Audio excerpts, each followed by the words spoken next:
एक आदमी था जिसका नाम जॉब था, जो ऊज के रीजन में रहता था। He was a very honest man, अपने शब्दों का पक्का, पूरी तरह से परमेश्वर के प्रति समर्पित और बुराई से घृणा करने वाला। उसके 7 सन्स और 3 डॉटर्स थी, और वह बहुत रिच था। उसके पास 7,000 शीप, 3,000 कैमल्स, 5 सास पैर ऑक्सन, 5 सास डोंकीज और बहुत सारे सर्वेंट्स थे। इतने की नजर तक फेल गए दिखते थे। Actually he was the most important man in all of the east. Job के सन्स अपने घर पर पार्टीज रखते थे और हमेशा अपनी टीन सिस्टर्स को बुलाते थे, ताकि सब मिलकर एंजॉय कर सके। पार्टीज के बाद जॉब सुबह जल्दी उठता और अपने हर एक बच्चे के लिए सैक्रिफाइस करता, सोचता मे बी उनमें से किसी ने अपने हार्ट में पाप किया हो और परमेश्वर को कर्स किया हो। जॉब रेगुलरली सैक्रिफाइसेस करता था, जस्ट इन केस किसी ने सिन किया हो। एक दिन जब हेवन के एंजल्स परमेश्वर के सामने प्रेजेंट हुए, उनके साथ सेटन भी आया, जो हमेशा इल्जाम लगाता है। परमेश्वर ने सेटान से पूछा, वेयर हैव यू बीन? सेटान ने जवाब दिया, मैं अर्थ पर इधर उधर घूम रहा था, सब कुछ ऑब्जर्व करते हुए। फिर परमेश्वर ने पूछा, क्या तुमने मेरे सर्वेंट जॉब को देखा? उस जैसा कोई नहीं है अर्थ पर। He is honest, true to his word, पूरी तरह परमेश्वर के प्रति समर्पित और बुराई से घृणा करने वाला। सटान ने कहा, क्या जॉब बिना किसी रीजन के परमेश्वर से डरता है? आपने उसके आसपास, उसके घर और उसके सब कुछ पर प्रोटेक्शन का घेरा बनाया है।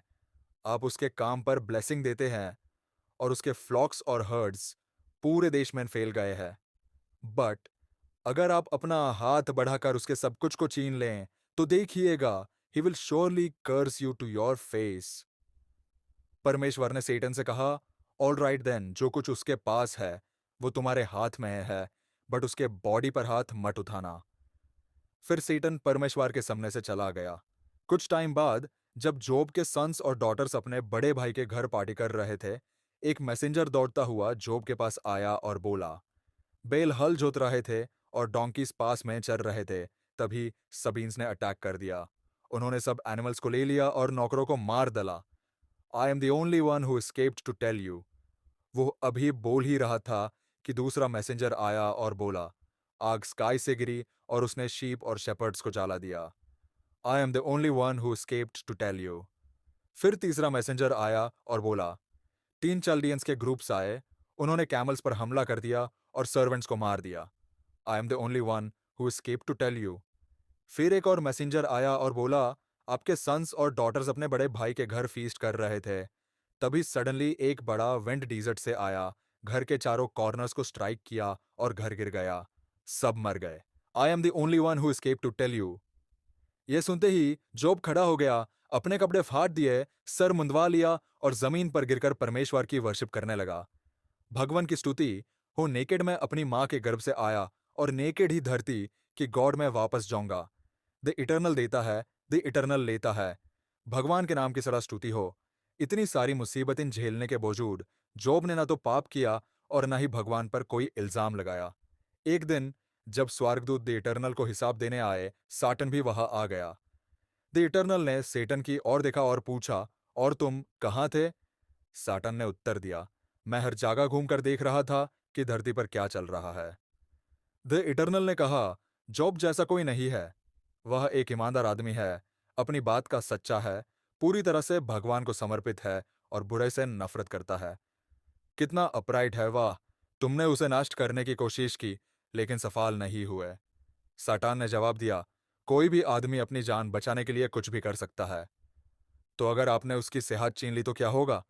वह बिना किसी डाउट के आपको खूलकर श्राप देगा। द इटर्नल ने कहा, ठीक है, देख लेते हैं। जाओ, तुम उसके साथ जो करना चाहते हो करो, लेकिन ध्यान रहे, उसकी जान मत लेना। सातान द इटर्नल की उपस्थिति से चला गया और जॉब को एक भयानक बीमारी से ग्रस्त कर दिया। जॉब सर से पैर तक फफोल से धाक गया। वो इतने खुजला रहे थे और दर्द कर रहे थे कि उसने एक टूटे हुए मिट्टी के बर्तन का टुकड़ा लिया और उन फफोलों को खुरचते हुए राख में बैठ गया। तब उसकी पत्नी ने कहा, और तुम अभी भी अपनी ईमानदारी बनाए हुए हो? भगवान को श्राप दो और इस सब का एंड कर दो। लेकिन उसने उत्तर दिया, तुम क्या बात कर रही हो? क्या तुमने अपना दिमाग खो दिया है, औरत? हम भगवान से अच्छी चीजें लेते हैं तो बुरी चीजें क्यों ना ले? इन सब के बावजूद जॉब ने पाप नहीं किया। जब जोब के 3 दोस्तों ने उसकी तकलीफों के बारे में सुना, तो वे अपने घरों से चल पड़े। एलिफाज तेमान से, बिल्डाड शुआ से और जोफर नामत से। वे एक साथ जोब को दिलासा देने और सांत्वना देने आए। जब उन्होंने यूं देखा, तो वे अपनी आंखों पर यकीन नहीं कर पाए। उनके दोस्त को पहचानना मुश्किल हो रहा था। उन्होंने दुख में रोते हुए अपने कपड़े फाड़े और अपने सर पर मिट्टी डालकर अपना दार्द जताया। फिर वे उसके साथ जमीन पर बैठ गए। वे 7 दिन और 7 रात वहां रहे, बिना एक शब्द कहे, क्योंकि वे देख सकते थे कि उनका दोस्त बहुत ज्यादा तकलीफमय है। आखिरकार जोब ने अपनी चुप्पी तोड़ी और अपने जन्म के दिन को श्राप दिया। उस दिन को मिटा दो जब मैं पैदा हुआ था, उस रात को भूल जाओ जब मेरा गर्भधारण हुआ था। उस दिन को अंधकार में बदल दो और ऊपर वाला भगवान ये भूल जाए कि ऐसा कुछ हुआ था। यूं किताबों से मिटा दो। सबसे गहरा अंधकार मेरे जामदिन को घेर ले। उसे धुंध में लापेट दो और रात उसे निकाल जाए। उस रात को कैलेंडर से हटा दो और उसे कभी किसी और दिन की तरह गिना ना जाए।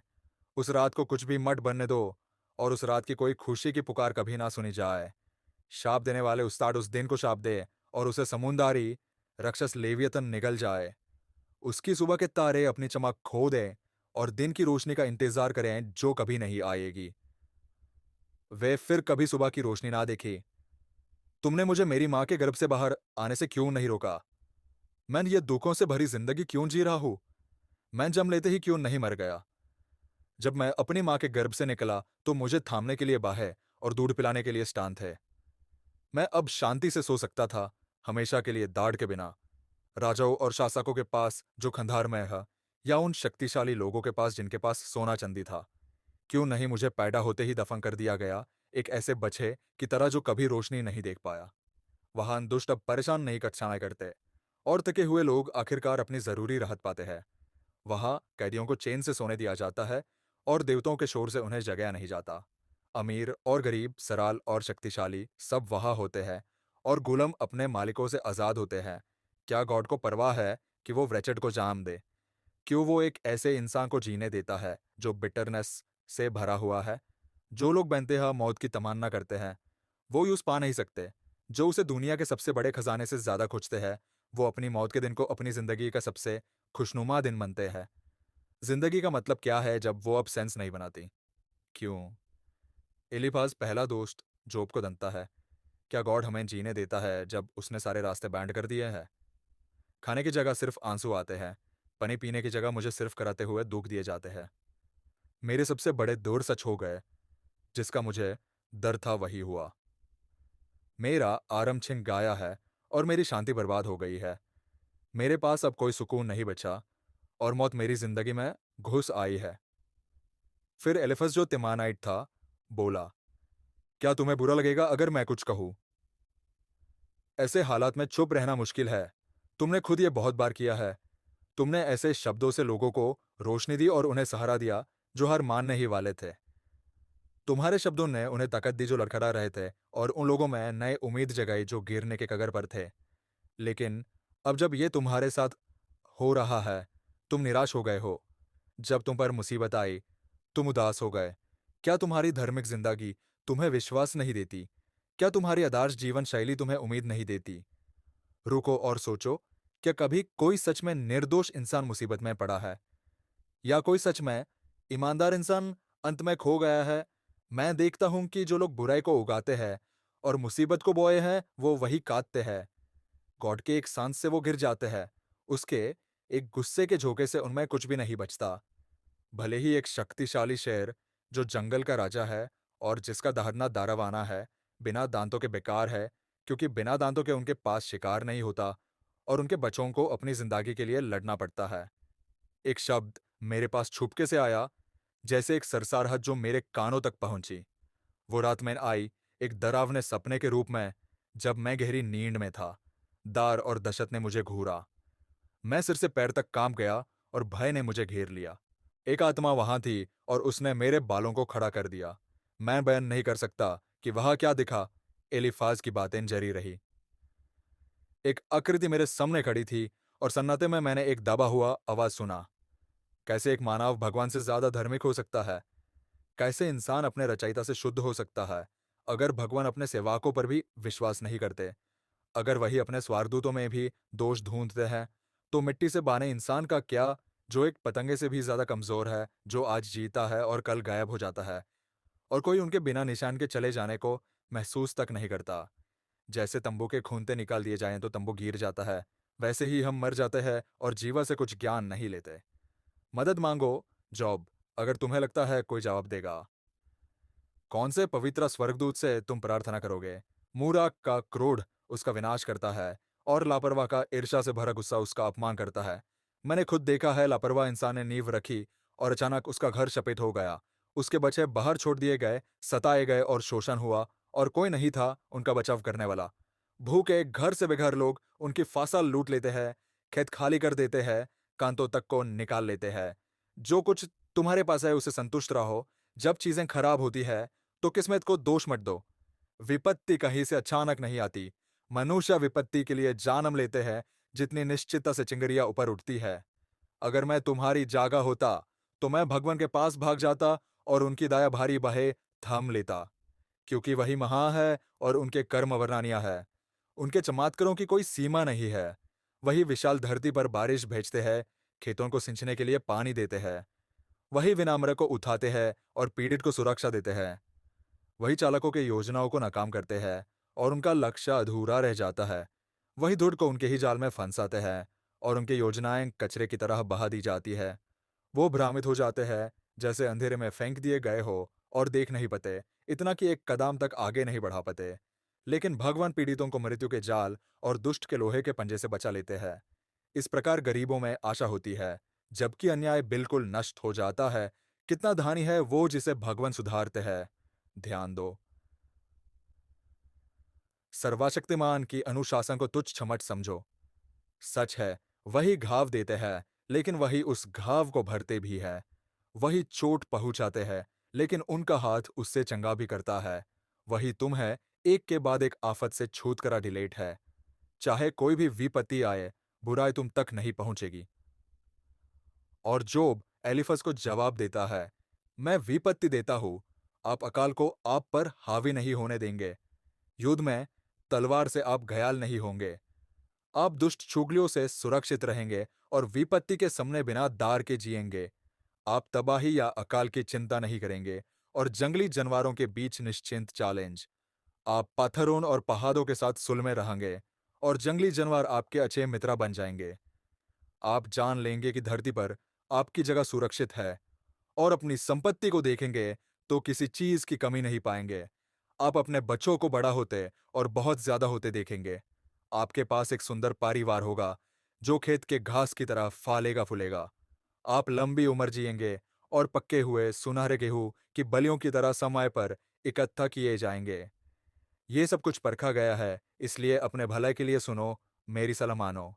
जॉब ने जवाब दिया, अगर मेरी पीड़ा तोली जा सके, अगर मैं अपनी सारी कदवाहत का बोझ इकट्ठा कर सकूं, तो वो समुंदर के बलू से भी भारी होगा। कोई हैरानी नहीं कि मैं उस जानवर की तरह गरज रहा हूं, जो कसाई के यहाँ ले जाया जा रहा है। सर्वशक्तिमान के तीर मुझ में घुस गए हैं और मुझे उस जहर को सहना पड़ा है जो उन्होंने मुझ पर औंधेल दिया है। गधे चीखते हैं और गैया रुंबती हैं जब उन्हें चरा नहीं मिलता, तो मुझसे चुप रहने की उम्मीद मत रखो। क्या आप देखते हैं कि परमेश्वर ने मुझ पर क्या किया है? दुख इतना ज्यादा है कि मैं कुछ भी नहीं खा सकता। मेरी भूख मर गई है, मेरा पेट घबरा गया है। मैं पूरी तरह से ठुकरा दिया गया महसूस करता हूँ। मैं सिर्फ एक प्रार्थना करना चाहता हूँ, एक अंतिम वेनांती की इज्जत की जाए। काश परमेश्वर मुझे कुचल दे और एक बार में मुझे समाप्त कर दे। कम से कम मुझे ये संतोष तो होगा कि पवित्र परमेश्वर के विरुद्ध निंदा किए बिना मुझे मेरी सीमा से परे ले जाया गया। कहान है वो तकत जो मेरी आशा को जिंदा रखे? क्या भविष्य है मेरे पास जो मुझे आगे बढ़ने के लिए उत्साहित करे? क्या आप सोचते हैं कि मैं पत्थर की तरह मजबूत हूं? क्या आप सोचते हैं कि मैं लोहे से बना हूं? क्या आप सोचते हैं कि मैं अपने बल पर खड़ा रह सकता हूं? अरे, मेरे पास अब और ताकत नहीं बची है। एक व्यक्ति जो दोस्तों के लिए तरासता है, उसका सहारा दिया जाना चाहिए, चाहे उसने सर्वशक्तिमान पर विश्वास करना छोड़ दिया हो। लेकिन मेरे भाई रेगिस्तान में बहते जाल के धारों की तरह है। एक दिन वो पिघले हुए बर्फ और पहाड़ों से बहते बर्फ के पानी से भरे होते हैं, पर गर्मी के समय तक वो सूख जाते हैं। एक तपता हुआ गड्ढा बन जाते हैं। यात्री उन्हें देखकर अपने रास्ते से हटकर पानी पीने जाते हैं, पर उन्हें सिर्फ एक पनी राहत गड्ढा मिलता है और वे प्यासे गले के साथ मर जाते हैं। तमामा के व्यापारियों के काफिले पानी की आशा रखते हैं, सेबा के परिया तक थांदे शरबत के लिए तरसते हैं। वे उम्मीद के साथ आते हैं, पर कितनी निराशा। जब वे पहुंचते हैं, उन्हें सूखी जमीन मिलती है। और आप, मेरे मित्रों, आपसे अच्छा होने की उम्मीद थी, पर आपने मेरी मदद नहीं की। आप मेरी दशा देखते हैं और सिर्फ डर से सिकुड़ जाते हैं। ये तो नहीं था कि मैंने आपसे कुछ मंगा। मैंने एक पैसा तक नहीं मंगा, और न ही मैंने आपसे अपने लिए कोई बलिदान देने की विनती की। तो फिर इतनी चतुराई और तलमातुल भरी बातें क्यों? मुझे दिखाइए कुछ ऐसा जो अविवदिया हो और मैं चुप हो जाऊंगा। अगर तुम इतना जानते हो तो सच बताओ। सच दुख दे सकता है, लेकिन क्या तुम में ईमानदार उत्तर देने का साहस है? तुम मेरी जिंदगी में गलतियां दिखाते हो, लेकिन मेरी पीड़ा का उत्तर व्यर्थ बातों से देते हो। क्या लोग तुम्हारे लिए सिर्फ वस्तु है? क्या दोस्त माल सामान की तरह है? मेरी आंखों में देखो कृपया, क्या मैं तुमसे झूठ बोलूंगा? अब अन्याय मत करो, दोहराव में मत रहो। अच्छे से सोचो, मेरी ईमानदारी दाव पर लगी है। क्या तुम मेरी बातों में झूठ पकड़ सकते हो? क्या तुम्हें लगता है कि मैं अच्छाई और बुराई में अंतर नहीं कर सकता? क्या जिंदगी एक संघर्ष नहीं है? क्या ये कठिन दासता के समान नहीं है? जैसे खेतों में काम करने वाले जो बेचैनी से दिन के अंत का इंतजार करते हैं, जैसे वो जिन्हें सिर्फ अपने वेतन के दिन का इंतजार होता है। मैंने एक भटकती जिंदगी जी रहा हूँ, जो कहीं नहीं जाती, झूठ के बहाने, पीड़ा और कष्ट की रातें। मैं बिस्तर पर जाता हूँ और सोचता हूँ, कब तक मुझे उठना होगा?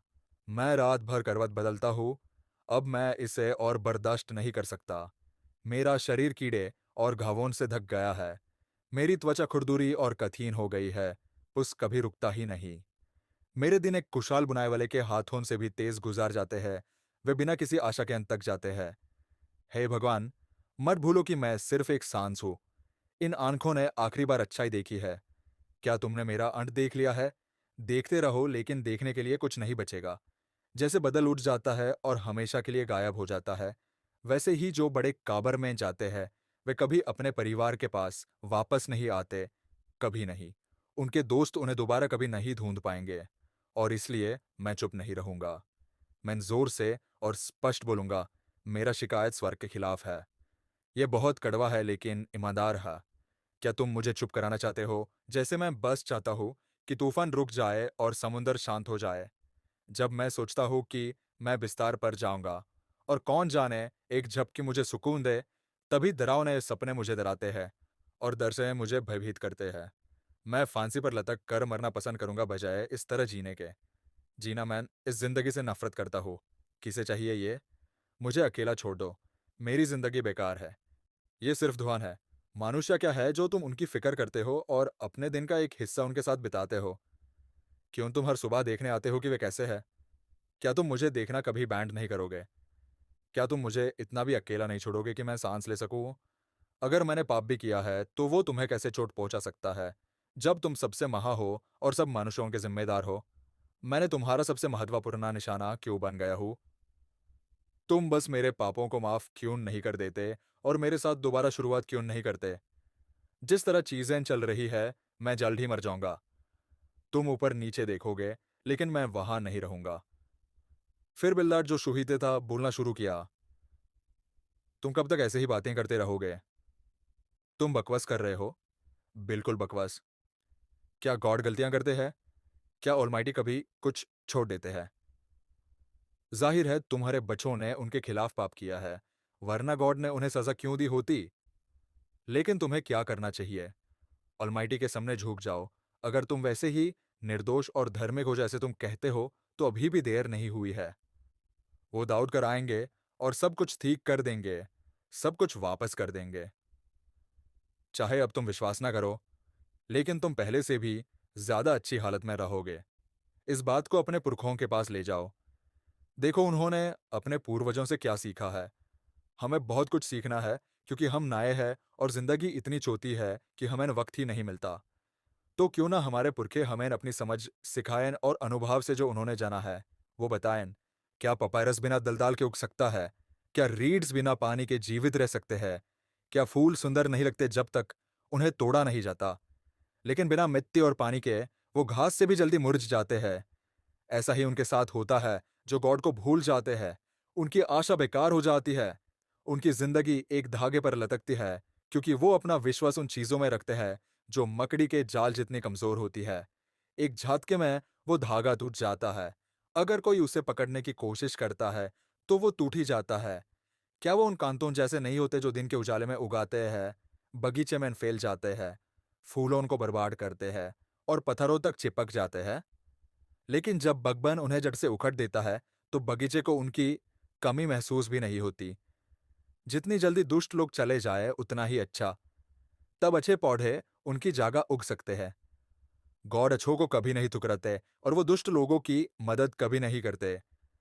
गॉड तुम्हें फिर से हंसाएंगे, तुम खुशी से उछलोगे। तुम्हारे दुश्मन मुसीबत में होंगे और वो अपने झूठे घरों को गिरता देखेंगे। जॉब बोलता है बिल्दार से, तो नया क्या है? मुझे ये सब पता है। सवाल यह है, एक आम इंसान सच में गॉड की नजर में धार्मिक कैसे हो सकता है?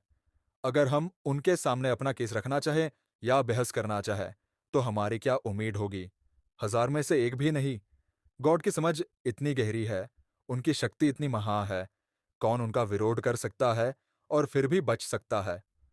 वो पहाड़ों को हिलाते हैं और उन्हें खुद समझ नहीं आता कि क्या हो रहा है।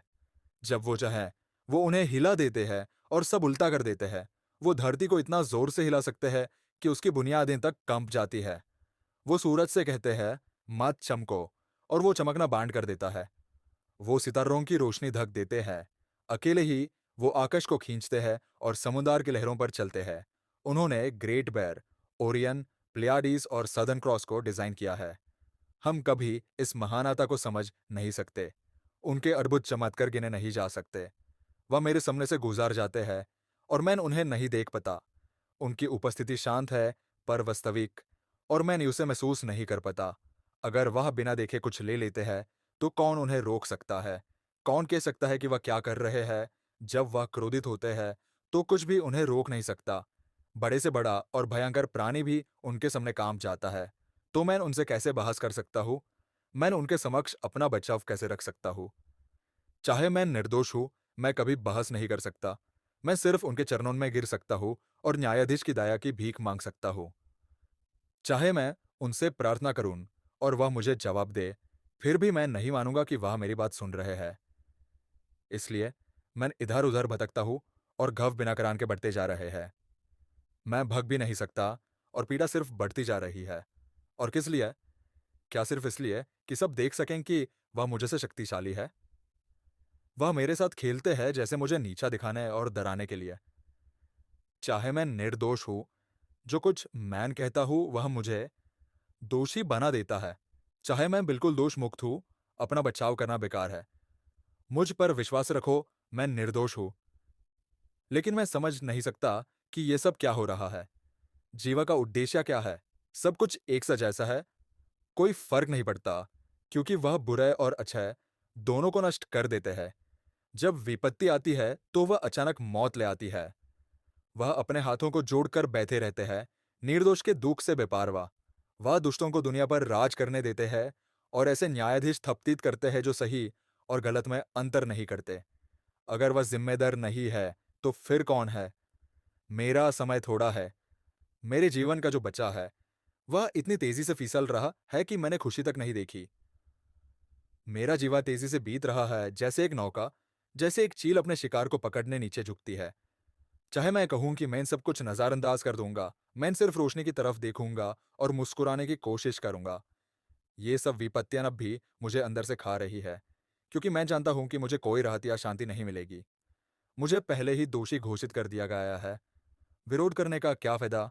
चाहे मैं पूरे शरीर को घिसकर धो लूं और सबसे अच्छे साबु से धो लूं, मुझे एक गहरे गड्ढे में डाल दिया जाएगा जब तक गंध हसानिया ना हो जाए। वह मेरे जैसे इंसान नहीं है। वह मेरे समान नहीं है जिसे मैं अदालत में सामना कर सकूं। काश कोई मध्यस्थ होता जो बीच में समझौता करवा सकता, जो उनकी जानलेवा पकड़ को तोड़ सकता और मुझे इस आतंक से आजाद कर सकता, ताकि मैं फिर से सांस ले सकूं। तब मैं अपनी आवाज उठाता और अपना मुद्दा साहस के साथ रख सकता। पर जैसे हालात है वैसा संभव नहीं है। मैं इस जीवन को और नहीं झेल सकता। मैं इसे और नहीं सह सकता। इसलिए मैं सब कुछ बोल देता हूं, कुछ नहीं छुपाता। अपनी आत्मा की हर शिकायत और कड़वाहट को मैंने प्रार्थना की, मैं अपने मन की बात रखूंगा। हे गॉड, मुझे दोषी घोषित मत करो बिना मुझे ये बताए कि आरोप क्या है। आपने खुद मुझे राचित किया और कहा कि मैं अच्छा हूं, तो फिर मुझे इतना दुख क्यों देते हो? क्या आप उन्हें ठुकरा देते हो जो आपके हाथों से बनाए गए और दुष्टों की चालों को आशीर्वाद देते हो? क्या तुम वैसे नहीं देखते जैसे हम इंसान देखते हैं? क्या तुम सिर्फ बाहरी रूप देखते हो? तुम समय में सिमट नहीं हो जैसे हम हैं। तुम्हारे पास अपना काम करने के लिए अनंत काल है। तो फिर तुम मुझ में दोष और पाप क्यों ढूंढते हो जैसे सुई को भूसे के ढेर में तलाश रहे हो? तुम जानते हो कि मैं दोषी नहीं हूं। तुम ये भी जानते हो कि कोई मेरी मदद नहीं कर सकता। तुमने मुझे अपने हाथों से एक बरतान की तरह बनाया, लेकिन अब तुम मुझे छोटे टुकड़ों में तोड़ने वाले हो। क्या तुम्हें याद है वो काम जो तुमने मिट्टी के साथ किया था? क्या अब तुम मुझे धूल में मिला दोगे? हाय, वो अद्भुत रचना, पुरुष और स्त्री का मिला। क्या चमत्कार! त्वचा और हड्डियां, मांसपेशियां और दिमाग। तुमने मुझे जीवन दिया और गहरी प्रेम भरी। नाज़र तब तक मेरे साथ बनी रही जब तक मैंने पहली सांस नहीं ली। लेकिन तुमने कभी कहानी का ये हिस्सा नहीं बताया और ना ही सोचा कि इसके आगे भी कुछ होगा। कि अगर मैंने एक कदम लिया तो तुम देखोगे और कुछ भी अनजाना नहीं होने दोगे। अगर मैं वास्तव में दोषी हूं तो मैं खो गया हूं। पर अगर मैं निर्दोष हूं तो भी कुछ बेहतर नहीं। मैं फिर भी खो गया हूं। कड़वाहट मेरे अंदर बहती है। मैं पूरा दुख में डूबा हुआ हूं। मैं अपना बचाव करने की कोशिश करता हूं, पर तुम मेरे लिए बहुत ज्यादा शक्तिशाली हो, जैसे शिकार पर निकला एक शेर। ये असंभव है। तुम हमेशा मेरे खिलाफ नए गवाह ढूंढ लेते हो और तुम्हारा क्रोध बढ़ता ही जाता है और मेरे दुख पर और बोझ डाल देता है। तो फिर तुमने मुझे जन्म क्यों दिया? काश किसी ने मुझे कभी देखा ही ना होता। काश मैंने कभी जीवन ही ना पाया होता। बिना सांस लिए कब का दाफा हो गया होता। क्या तुम मेरे जीवन की ये चर्चा खत्म नहीं कर सकते? क्या तुम मुझे थोड़ा आराम नहीं दे सकते ताकि मैं मरने से पहले एक पल के लिए मुस्कुरा सकूं, जब तक कि मुझे बंद कॉफी में दाफन नहीं कर दिया जाए? जोफर का प्रतिक्रिया वापस नहीं आने वाली मृत्यु की भूमि में दफा, जहां अंधेरा मुझे छुपा लेगा। नामत के जोफर की बोलने की बारी आई। कितने शब्दों का धैर्य! क्या अब इन्हें बैंड करने का समय नहीं आया? क्या इस आवश्यकता से परे भाषण को जारी रहने देना सही होगा? क्या तुम्हें लगता है कि तुम बात करते रहोगे और हम चुप रहेंगे? क्या तुम्हें लगता है कि हम तुम्हारे अपमान और मजाक को चुपचाप सह लेंगे? तुम कहते हो मेरा सिद्धांत सही है और मेरा व्यवहार निर्दोष है। हाय, अगर गॉड अपना मन खोलकर तुम्हें दिखा दे कि वो तुम्हारे बारे में क्या सोचता है, काश वो तुम्हें सच्ची समझ दिखा दे, क्योंकि सच्ची समझ बहुत गहरी होती है। पर इतना तो निश्चित है, तुम्हें अब तक उतना भी नहीं मिला जितना तुम सच में डिजर्व करते हो। क्या तुम गॉड के रहस्यों को समझ सकते हो? क्या तुम सर्वशक्तिमान का चित्रान कर सकते हो? गॉड तुम्हारे मन से काफी ज्यादा ऊंचा है, जितना तुम सोच भी नहीं सकते उतना गहरा है। वो धरती के किनारे तक फैला है, समुद्र और सगर से भी ज्यादा महा है। अगर वो तुम्हें गिरफ्तार करने का या अदालत में ले जाने का आदेश दे, तो तुम क्या कर सकते हो? वो दूर से ही झूठ देख लेता है और दूर से ही बुराई पहचान लेता है। कोई भी गॉड को धोखा नहीं दे सकता। इसलिए मूर्ख तभी समझदार बनेंगे जब एक खच्चर बोलना सीख लेगा। पर इत्मीनान रखो, अगर तुम अपना दिल खोलो, गॉड से मदद मांगो और उसके सामने अपने हाथ फैलाओ। अगर तुम अपने हाथों से पाप को धो डालो और अपने घर में बुराई को आने से रोक दो, तुम दुनिया का सामना बिना शर्म के कर पाओगे और बिना दार या दोष के सुरक्षित चल पाओगे। तुम अपने दुख भूल जाओगे, वो गुजार जाएंगे और बस धुंधली यादों की तरह रह जाएंगे। सूरज तुम्हारे लिए उगा करेगा और हर साया सुबह के प्रकाश में मिट जाएगा। फिर से जोब का जवाब जोफर को आशा से भारे। आप आराम करेंगे, आसपास देखेंगे और पूरी सुरक्षा का आनंद लेंगे। अच्छे से बाज गए और बिना किसी बड़े चिंता के। बहुत लोग आपके पास आएंगे, इतनी सारी आशीर्वाद के कारण, लेकिन दुष्ट लोग इसमें से कुछ भी नहीं देखेंगे।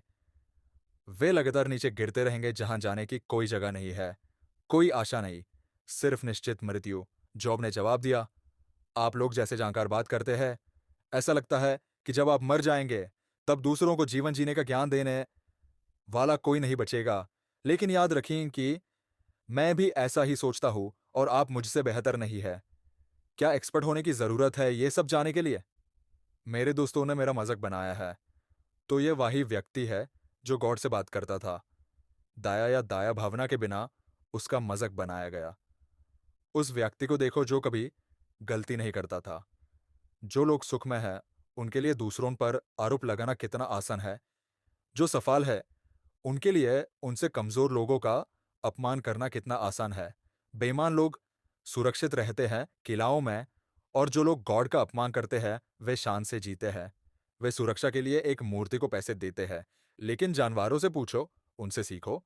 पक्षी आपको बता सकते हैं कि क्या हो रहा है। धरती को देखो, उससे आधारभूत चीजें सीखो। समुद्र की मछलियों की सुनो, वे आपको बताएंगी जो वे जानती है। क्या यह साफ नहीं है कि वे सब इस बात से सहमत है कि गॉड सर्वोपरि है और सब कुछ उसके हाथों में है। हर जीवित प्राण, हर सांस लेने वाली चीज। कान शब्दों को पहचानता है जैसे जीभ खाने का स्वाद जानती है। क्या आप सोचते हैं कि बुधे लोगों के पास ही ज्ञान का अधिकार है? क्या जीवन समझने के लिए बुधा होना जरूरी है? सच्चा ज्ञान और वैध शक्ति गॉड के पास है। उससे हम जीने का तरीका और जीने का कारण सीखते हैं। अगर वे कुछ गिराता है तो वो सच में होता है। अगर वे किसी को कायद करता है तो उसके लिए कोई रास्ता नहीं होता। अगर वे बारिश रोकता है तो सुखद काल होता है। अगर वे पानी छोड़ता है तो सब कुछ बाद में बह जाता है। शक्ति और न्याय गॉड के पास है। धोखे में डालने वाला और धोखा खाने वाला दोनों को उसका जवाब देना होता है। वे जानकारों से उनकी पहचान छीन लेता है, न्यायाधीशों को बुद्धिहीन बना देता है। वह रजाम से उनके सुंदर कपड़े छीन लेता है और उनके कमार पर एक चीता बंध देता है। वह पुरोहितों से उनके वस्त्र छीन लेता है और उनसे पदाधिकारियों को उनकी जगह से हटा देता है। वैज्ञानिक लोगों की आवाज चुप करा देता है और उनकी समझ को छीन लेता है। वो बुजुर्गों की समझ और ज्ञान छीन लेता है। वो श्रेष्ठ लोगों को तिरस्कार करता है और बलशालियों और समर्थ लोगों को निर्बल बना देता है। वो गहरे और अंधेरों में छुपी बातें प्रकाशित करता है और अंधकार को दोपहर की रोशनी में बदल देता है। वो राष्ट्रों को उठाता है और गिरा देता है। वो लोगों की संख्या बढ़ाता है और उन्हें छितर-बितर कर देता है। वो दुनिया के शासकों की समझ छीन लेता है और उन्हें एमलेस जमीनों पर भटकने देता है। वो अंधेर में टटोलते हैं, शराबी जैसे लड़खड़ाते हुए। हाँ, मैंने अपनी आंखों से देखा है, अपने कानों से सुना है और सब कुछ समझा है। जो तुम जानते हो, मैं भी जानता हूँ। इसलिए मैं तुमसे किसी भी तरह कम नहीं हूँ। मैं सीधा सर्वशक्तिमान के समक्ष अपना मामला रखूंगा। मैं अब उनसे अपील करूंगा। मैंने पहले ही तुम्हारे समक्ष अपना मामला रखा और तुमने क्या किया? तुमने मुझे झूठ बोलकर अपमानित किया। तुम सब एक झूठे दलाल हो, बेकार। काश तुम चुप रहते, तभी तुम अपना ज्ञान दिखा पाते। अब मेरी बात ध्यान से सुनो, मेरी बात को गौर से समझो। या क्या तुम उनके नाम पर झूठ बोलते रहोगे, उनका बचाव करने के लिए कहानियां गढ़ते रहोगे? तुम उनका पक्ष क्यों लेते हो? क्या तुम्हें लगता है कि उन्हें किसी वकील की जरूरत है? अगर तुम खुद कटघरे में होते तो क्या होता? तुम्हारे झूठ शायद जनता को विश्वास दिले, पर उनका क्या? अगर उन्होंने तुम्हारी गवाह में पक्षपात देखा तो वो तुरंत हस्तक्षेप करते। क्या उनका तेज तुम्हें घबराता नहीं है? क्या तुम उनके सामने इतना खुल्लम खुल्ला झूठ बोलने से नहीं डरते? तुम्हारी बातें खोखला ज्ञान है जो नाले में फेंक देने लायक है। इसलिए चुप रहो जब तक मैं बोलता हूं। मैं किसी भी अंजाम के लिए तैयार हूं। मैं हमेशा मुसीबत में क्यों फंस जाता हूं जब मैं अपनी जिंदगी संभालने की कोशिश करता हूं। चाहे वो मुझे मार भी दें, मैं उन पर विश्वास करता रहूंगा। लेकिन सच में मैं अंत तक अपनी निर्दोषिता का बचाव करूंगा। बस थोड़ा इंतजार करो और मेरा बचाव देखो। अगर मैं सच में दोषी होता तो क्या मैं ऐसा करता? कौन जो दुष्ट हो उनके सामने आने की हिम्मत करेगा? तुम्हें मेरी बात ध्यान से सुननी चाहिए, दोनों कान खोलकर। अब जब मैंने अपना बचाव रखा है तो मुझे पक्का विश्वास है कि मैं रिहा हो जाऊंगा। क्या कोई मेरे ऊपर लगे आरोप साबित कर सकता है? अगर हां, तो मैं चुप हो जाऊंगा और मर जाऊंगा। कृपया मुझे दो चीजें दो।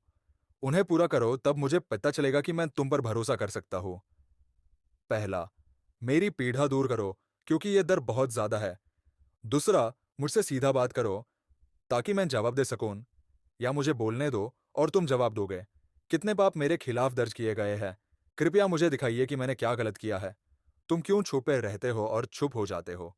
तुम मुझे शत्रु की तरह क्यों ट्रीट करते हो? तुम मुझे पुराने दिन की कण की तरह क्यों लात मारते हो? तुम मुझे मारे हुए कुत्ते की तरह क्यों मारते हो? मुझे पता है तुम्हारे पास मेरे गलतियों की लंबी सूची है, वो पाप जो मेरे जवानी से जुड़े हैं। तुमने मुझे जंजीरों से बांध दिया है ताकि मैं हिल भी ना सकूं। तुम मेरी हर हरकत देखते हो और मेरे हर कदम का निरीक्षण करते हो। मनुष्य सड़ते हुए लकड़ी और कीड़े खाए कपड़े जैसा है। मनुष्य कितना नाजुक है। उसकी जिंदगी छोटी और दुख से भारी होती है। एक फूल की तरह जो खिलता है और जल्द मुरझाता है, एक बादल की परछाई की तरह जो जल्द ही गायब हो जाती है। और तुम अपना समय मुझ जैसे तुच्छ व्यक्ति पर क्यों बर्बाद करते हो? तुम मुझे अदालत में घसीटने में क्यों लगे हो? इस झगड़े का कोई मतलब नहीं है। क्या तुम हमसे कुछ उम्मीद करते हो? मानुष्य की जिंदगी कितनी सीमित है, तुम पहले से जानते हो, क्योंकि तुमने हमारी जिंदगी की सीमा तय कर दी है। तुमने सीमाएं रखी है और कोई उन्हें पार नहीं कर सकता। तो थोड़ा आराम दो जब तक निर्धारित दिन पूरे ना हो जाए। कम से कम पेड़ के लिए हमेशा उम्मीद होती है। यूं काट दो, फिर भी उसके पास एक मौका होता है, वो फिर से अंकुरित होगा। चाहे उसकी जड़ें पुरानी और टेढ़ी मेढ़ी हो जाए और उसका ताना धरती में सूख जाए, जैसे ही उसे पानी महसूस होता है, वो फिर से जिंदा हो जाता है। वो फिर से उगता है और एक नए पौधे की तरह बढ़ता है। लेकिन इंसान का क्या? वो मर जाता है और वापस नहीं आता। वो अपनी आखिरी सांस लेता है और सब कुछ समाप्त हो जाता है। जैसे झील का पानी उठ जाता है और दरिया का ताला सूख जाता है, वैसे ही इंसान सो जाता है और फिर कभी नहीं उठता। तुम मुझे क्यों बस दफन करके कुछ समय के लिए भूल नहीं जाते, जब तक तुम्हारा गुस्सा ठंडा ना हो जाए?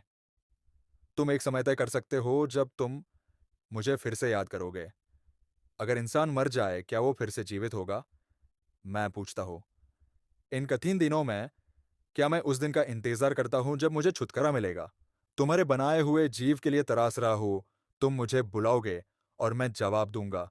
तुम मेरे हर कदम पर नजर रखोगे, लेकिन मेरे कितने गुनाह हैं, वो नहीं गिनोगे। मेरे पापों को एक थैली में बंद कर समुद्र में डाल दिया जाएगा।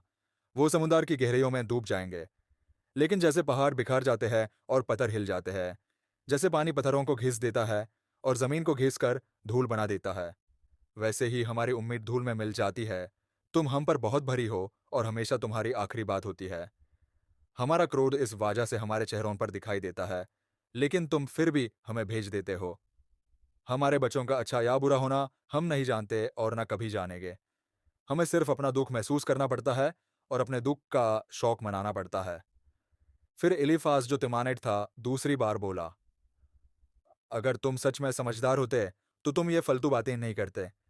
तुम हवा में शब्दों को नहीं उड़ाते और इतने गंभीर मामले में बेवकूफ़ी की बातें नहीं करते। तुम अपने आप को देखो, तुम हर चीज़ को हल्के में लेते हो। तुम आत्मिक बातों को बेकार की बातें बना देते हो। तुम्हारे पाप ने तुम्हें ऐसे बोलना सिखा दिया है। तुमने खुद एक बदमाश की भाषा अपना ली है। तुम्हारे अपने शब्द तुम्हारी दोष को प्रकट करते हैं। मैं नहीं कहता, बल्कि तुम खुद अपने आप को दोषी साबित करते हो। क्या तुम सोचते हो कि तुम पहले व्यक्ति हो जो ऐसे दुख से गुजरे हो? क्या तुम पहाड़ों के बनने से पहले पैदा हुए थे? क्या तुम वहां थे जब गॉड ने संसार की नींव रखी थी? क्या तुम सब कुछ जानते हो? ऐसा क्या ज्ञान है जो हमारे पास नहीं है? ऐसा क्या समझ ऐसा है जो तुम्हारे पास ज्यादा है?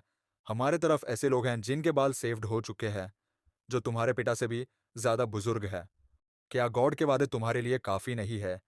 क्या हमारे नरम शब्द तुम्हें तसल्ली नहीं देते? तुम अपने जज्बात को क्यों अपने पर हावी होने देते हो? क्या तुम्हें हर दिशा में आग उगलकर गॉड के खिलाफ बगावत करनी है? तुम ऐसे लापरवाह शब्द अपने मुंह से कैसे निकाल सकते हो? क्या तुम सच में सोचते हो कि एक इंसान गॉड के समक्ष निर्दोष हो सकता है? एक इंसान कैसे सोच सकता है कि वो गॉड की नज़रों में सही है? गॉड अपने फरिश्तों पर भी भरोसा नहीं करता। स्वर्ग भी उसकी नज़र में पूरी तरह शुद्ध नहीं है। तो हम इंसान कितने कमज़ोर हैं, गंदगी और बुराई से भरे हुए, जैसे पाप को पानी की तरह पीते हैं। ध्यान से सुनो, मुझे कुछ कहना है। मैं अपने अनुभव से बोलूंगा, उस ज्ञान से जो पुरखों से हमें मिला है, जो उनके पुरखों ने उन्हें दिया था जब उन्होंने इस धरती पर राज किया था। जो लोग अपने नियमों पर चलते हैं, गॉड के नहीं, उनके लिए सिर्फ पीड़ा है। जितना वो जीते हैं, उतनी ही उनकी हालत बिगड़ती जाती है। हर छोटी बात उन्हें दर्द देती है, छोटी सी आवाज़ भी। जब वो सोचते हैं कि अब सब ठीक है, तब तबाही उनके सर पर आ जाती है। वो निराशा में जीते हैं, क्योंकि उनका दुख कभी खत्म नहीं होता। वो गले में फंदा पहनकर जीते हैं, रोटी की तलाश में भटकते हैं। हर दिन उनका फैसला होने का दिन होता है। डर उनका पीछा नहीं छोड़ता और वो हमेशा कोने में दबके रहते हैं। क्यों? क्योंकि वो गॉड के खिलाफ हाथ उठाते हैं, सर्वशक्तिमान को ललकारते हैं, हमेशा लड़ते रहते हैं, हमेशा अपने बचाव में रहते हैं। चाहे वो तंदुरुस्त और खुश क्यों ना दिखते हो, उनका अंत सिर्फ बर्बादी में होगा। वो टूटे फूटे झोपड़ों में सोएंगे, उनके घर बिखरे हुए रहेंगे। वो कभी सफल नहीं होंगे और जो कमाएंगे वो बचा नहीं पाएंगे, और जब मौत आएगी वो बच नहीं पाएंगे। उनकी किस्मत सूखेझात की तरह होगी। गॉड की एक हल्की सी सांस ही उन्हें गिरा देगी। इसमें सीख है, जो लोग झूठ में निवेश करते हैं उन्हें झूठ ही मिलेगा, और वो भी समय से पहले, बैच सहित। कितना बेकार निवेश है, जैसे फल पकने से पहले ही गिर जाए, जैसे फूल खिलने से पहले ही मुरझाए। एक काली जो खिलने से पहले तोड़ दी गई। दुष्ट लोग फलहीन होते हैं, उनमें कोई मोल नहीं होता। जो जीवा भ्रष्टाचार पर बना है वो बिखार जाएगा। वो पाप से शारीरिक रूप से जुट जाते हैं और बुराई का जन्म देते हैं। उनके गर्भ से सिर्फ धोखा जाम लेता है। तब जोब ने अपना बचाव किया। मैंने इतना कुछ सुना है जितना मैं बर्दाश्त नहीं कर सकता। तुम झूठे तसल्ली देने वाले हो। क्या यह बकवास कभी खत्म नहीं होगी? तुम्हें क्या हो गया है? तुम इतना जोर क्यों देते हो इस बात पर? अगर तुम मेरी जगह होते तो मैं भी ऐसे ही बोल सकता, बयानात का सिलसिला बहा देता और तुम्हें सब कुछ सुनने पर मजबूर करता। पर मैं कभी ऐसा नहीं करता। मैं तुम्हें तसल्ली देता, राहत देता और बातें बेहतर बनाने की कोशिश करता, खराब करने की नहीं। जब मैं बोलता हूं मुझे सुकून नहीं मिलता। अगर मैं चुप रहता हूं तो भी कुछ फर्क नहीं पड़ता। मैं थक चुका हूं। गॉड, तूने मुझे और मेरे परिवार को तबाह कर दिया है। मैं सूख गया हूं, सिर्फ चमड़ी और हड्डियां बची है। तू दुनिया को दिखाता है कि तू मेरे खिलाफ है। जब मैं आने में देखता हूँ तो वो गवाही देता है जो तूने मेरे साथ किया है। तेरा गुस्सा मुझे छालकर तोड़ देता है। तेरे दांत मुझे चीरता है। मेरे दुश्मन मुझे घूरते हैं। लोग मुझ पर उंगलियां उठाते हैं, मेरा मजाक उड़ाते हैं और मुझे मरते हैं। हर कोई मुझे सताने में जुट जाता है और गॉड सिर्फ देखता रहता है, दुष्ट लोगों को करने देता है जो वो चाहे। मैं अपने काम से काम रख रहा था, शांत था, जब गॉड ने मुझे मार दिया। उसने मेरी गर्दन पकड़ी, इधर-उधर फेंका और मुझे निशाना बना दिया। उसने मुझे तीरंदाजों से घेर लिया, जो मुझे बिना दया के मारने को तैयार थे। उन्होंने मुझे अपने तीर से घायल कर दिया और अब मेरी जमीन खून से रंजीन हो गई है। उसने मुझे बार-बार तोड़ दिया, जैसे एक योद्धा अपने दुश्मन पर टूट पड़ता है। मैंने शोक के कपड़े पहने हैं और अपना चेहरा जमीन पर रखा है। मेरी आंखें रोने से लाल हो गई है और उनके नीचे के घेरे मेरे दुख का सबूत है। फिर भी मैंने कभी किसी को नुकसान नहीं पहुंचाया और मेरी प्रार्थनाएं सचेत है। हे धरती, उस अन्याय को छुपाने मत देना जो मेरे साथ किया गया है। मेरी चीख या प्रदर्शन को चुप होने मत देना। मुझे पता है कि स्वर्ग में एक है जो मेरे बारे में सच जानता है। एक एडवोकेट जो मेरा नाम साफ कर सकता है, मेरा रक्षक, मेरा मित्र। जब तक मेरी आंखों से आंसू बहे, वो गॉड के सामने एक गरीब इंसान का बचाव करेगा, जैसे कोई एक बड़े दोस्त का समर्थन करता है। क्योंकि अब बस कुछ ही साल बचे हैं उस रास्ते पर जाने से पहले जहां से वापस नहीं आ सकता। लाओताओ, मेरा आत्मा कमजोर हो गया है, मेरे दिन समाप्त हो रहे हैं और कब्र मेरे सामने खुली है। क्या तुम इन मजाक उड़ाने वालों को देखते हो जो मुझे घेर रहे हैं? मैं और कितनी देर तक इन्हें सहूं? हे परमेश्वर, मुझे तेरी मदद चाहिए। मुझे तेरी आश्वासन की जरूरत है, क्योंकि सिर्फ तू ही है जो ये कर सकता है। ये लोग बिल्कुल मदद नहीं कर बिना वजह नहीं करते। तू जानता है कि ये कितने पागल हो सकते हैं। उन्हें विजाई मत होने देना। जो अपने ही दोस्तों से दगा करते हैं वो अपने बच्चों को बुराई सिखाएंगे। परमेश्वर, तूने मुझे लोगों के मुंह में डाल दिया है और वो मेरे चेहरे पर थूकते हैं। मैं रोना रोना करके मुश्किल से देख पा रहा हूँ। मैं बस चमड़ी और हड्डियां बन गया हूँ। निर्दोष लोग अपनी आंखों पर विश्वास नहीं कर सकते और भले मन के लोग ये सोचते हैं कि मैंने परमेश्वर का साथ छोड़ दिया है। पर जो सिद्धांतों पर कायम है वो मजबूत खड़े रहते हैं, और जो पवित्र हाथों वाले हैं वो और शक्तिशाली होते जाएंगे। क्या तुम्हें अभी कुछ और कहना है? क्या तुम दोबारा कोशिश करना चाहते हो? अब तक मैंने तुम्हारे शब्दों में कोई ज्ञान नहीं पाया है। मेरी जिंदगी समाप्त होने वाली है। मेरे सारे योजनाएं तबाह हो गई है। मेरी आशा का दीपक बुझ गया है। वो कहते हैं कि रात दिन में बदल जाएगी और सुबह होने वाली है। पर अगर मेरी सारी आशा सिर्फ कब्र में जाना है, अगर मेरा अकेला सुख सिर्फ कब्र में है, अगर मैं दाफन होने के बाद गल जाऊंगा और कीड़े मेरे अकेला साथी बन जाएंगे, तो तुम आशा की बात कैसे कर सकते हो? क्या कोई मेरी मदद करने के लिए आगे आएगा? नहीं। आशा मेरे साथ दाफर हो जाएगी। हम सब जमीन में साथ आराम करेंगे। बिलदाड़ते शुहिते। चलो इन शब्दों से खेलना बैंड करिए। सच में समझदार बनो और हम बात करते हैं। तुम अपने दोस्तों के साथ जानवरों जैसे बर्ताव क्यों करते हो? तुम हमें ऐसे देखते हो जैसे हमें कुछ भी नहीं आता। तुम अपने बारे में इतना ऊंचा क्यों सोचते हो? क्या तुम चाहते हो कि पूरा संसार तुम्हारे हिसाब से चले? क्या ये सब कुछ तुम्हारे लिए बदल जाना चाहिए? नियम ये है, दुष्टों का दीपक बुझ जाता है, उसकी चमक कम होती है और वो बुझा दिया जाता है। उनका घर अंधकार में ढल जाता है और उनकी ज़िंदगी का दीपक बुझा दिया जाता है। उनके मज़बूत कदम लड़खड़ा जाते हैं और वो अपने ही जालों में गिर जाते हैं, वो अपने ही जाले में उलझ जाते हैं। उनके पैर मज़बूती से फंस जाते हैं। वो उन रास्तों पर लड़खड़ा जाते हैं, जो उन्होंने छू पाई थी और उस गड्ढे में गिर जाते हैं, जो उन्होंने खुद के लिए खोदा था। हर तरफ से दहशत आती है, वो जितना हो सके भागते हैं। मुसीबत उन्हें निगलने के लिए तैयार है, दुर्भाग्य उन्हें अपने पंजों में जकड़ने वाला है। वो अपने घर की सुख शांति से खींचकर सीधा मौत के घर ले जाए जाते हैं। उनकी जिंदगी धुएं में ऊपर उठ जाती है, आग और गंधक उनके खंडहर पर फैल जाते हैं। उनके जड़ गल जाते हैं और उनकी दालें मुरझा जाती है। उन्हें कभी याद नहीं किया जाएगा। उन्हें गरीबों की तरह दाफन किया जाएगा बेनाम। उन्हें रोशनी से निकालकर अंधकार में फेंक दिया जाएगा। संसार से बिल्कुल निकाल दिया जाएगा और वो खाली हाथों आते हैं, बिना एक भी संतान के, धरती पर अपनी जिंदगी का कोई निशान छोड़ने के बिना। पूरब से पश्चिम तक सब उनके अंजाम से घबरा जाते हैं और डर जाते हैं। देखो, दुष्टों के साथ यही होता है। जो परमेश्वर को नजरअंदाज करते हैं, उनका अंजाम यही होता है।